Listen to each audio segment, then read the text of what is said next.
बघा, आपण आज वेगळ्या पद्धतीने पूर्णांकयुक्त अपूर्णांकाची बेरीज करणार आहोत. फक्त या बेरजेमधले काही महत्त्वाचे पॉइंट्स लक्षात ठेवायचे. एकदम सोपी पद्धत. इथं पूर्ण आहे बघा. 7 पूर्णांक 6 पूर्णांक आहे आणि 3/4 3/4. मग बघा इथे पूर्णची बेरीज करायची. पूर्ण कोण आहे?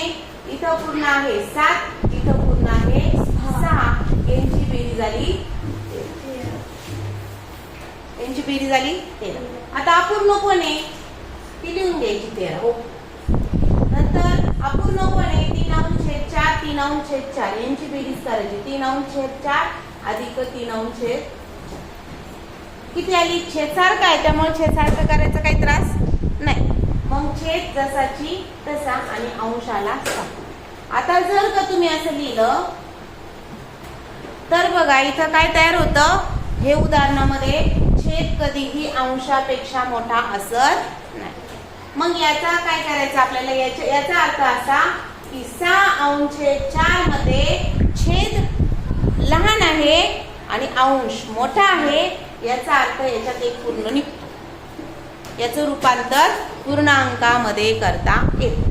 मग 6/4 चं रूपांतर आपण पूर्णांकात करूया. पहिले छेद जसाची तसा लिहिला. छेदाने 6 ला भागलं. किती आला?